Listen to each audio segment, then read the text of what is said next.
Hello everyone, I'm Ron Grant coming to you live and direct from Tortola in the Virgin Islands. You're watching 284 Media. Thank you so much for your time.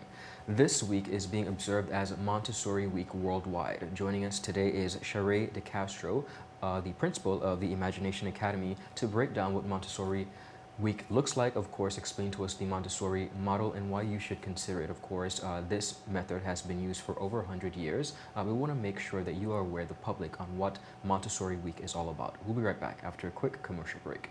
At Higher BVI, we're not just about business. We're about empowering lives, and that is because we aspire to inspire. By choosing us, you're supporting a company that believes in equal opportunities, diversity, and community growth. Our mission goes beyond profit. It's about providing HR solutions, fostering talent, and leaving a positive impact. Join us in building a better future, a better BVI. Choose Higher BVI, where your support isn't just a transaction, it's a transformation. Together, we're changing lives in these beautiful Virgin Islands. Rashford made it. Manchester United have come from behind to lead. At home or on the go, watch CCT Live. Download our app and carry your favorite TV shows, news, or live sports anywhere you go. Visit cctbvi.com/live, select your package, and tune in.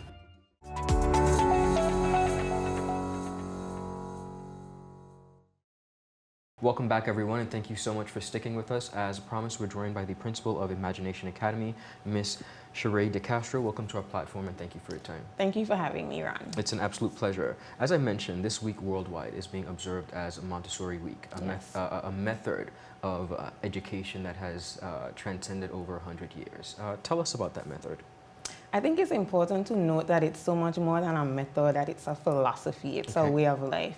And so persons tend to think, oh, my child goes to a Montessori school and that's it. But how do we incorporate it into the home? How do we incorporate it into the community? So it is a philosophy, it's a way of life that is child-centered. And so much of education focuses on the teacher and focuses on the classroom. And here Montessori says, no, let's focus on the student. What does learning look like for that child? And so our effort is to observe the child, right? Find out the child's interest and then see how we can reach and teach them using that data.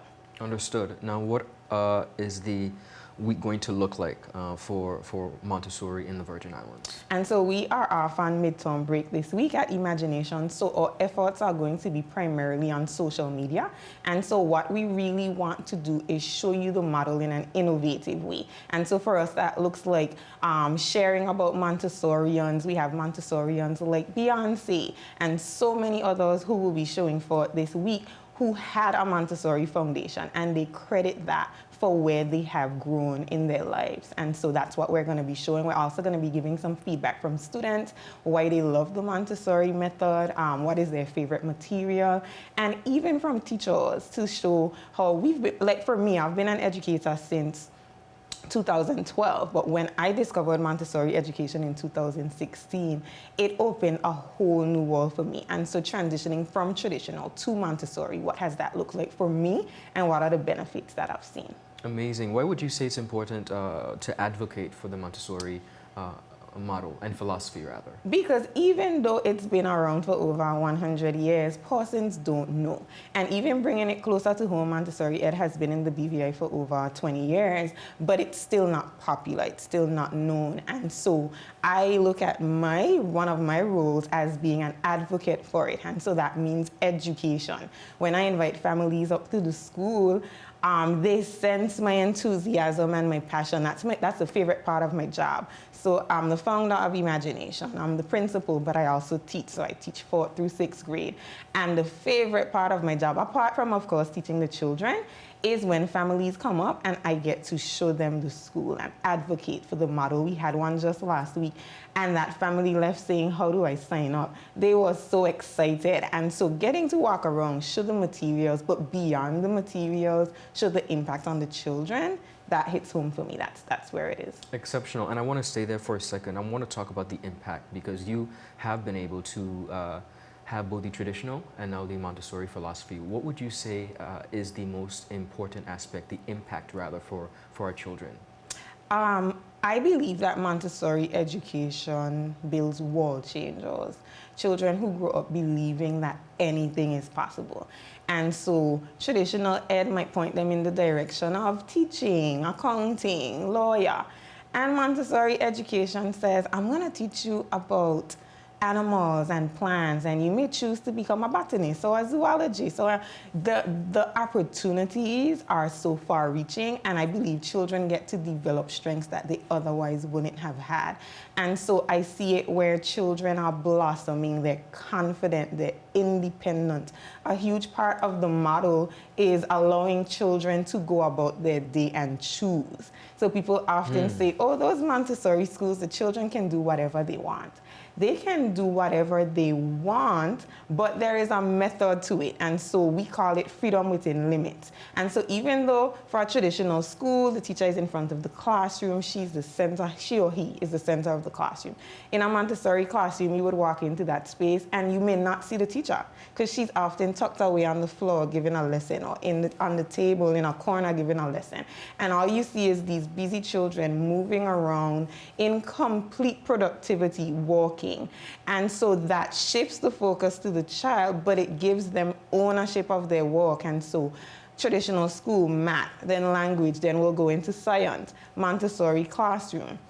You know what we expect you to learn throughout the day. You have this big classroom with science, botany, history, language, math, practical life.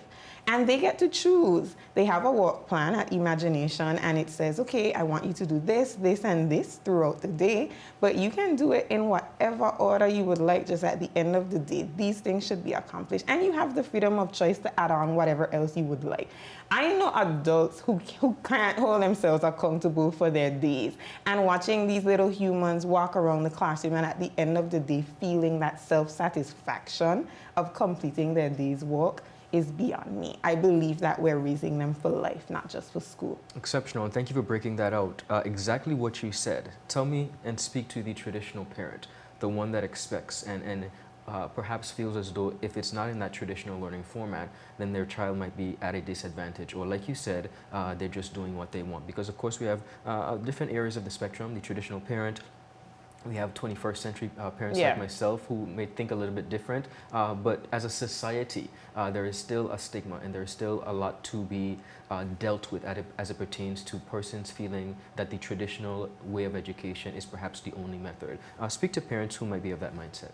Ron, it worked for us, but I don't believe it works for our children, nor will it work for our children's children. We are raising a generation of children who want to understand the why. Traditional education teaches how, and Montessori education teaches why. Math is one of my favorite spaces in Montessori ed, which is completely different. When I was in traditional school by third form, I was over math. Thank God for Miss Garraway. She helped to wean it in, yes. But math was hard after third form.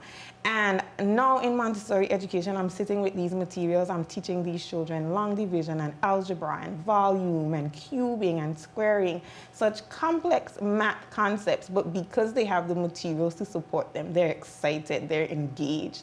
And so I see it that they learn, because they're learning the why of math against the how of math. You have children who are excited about otherwise subjects that otherwise in traditional school would be horrific to most students.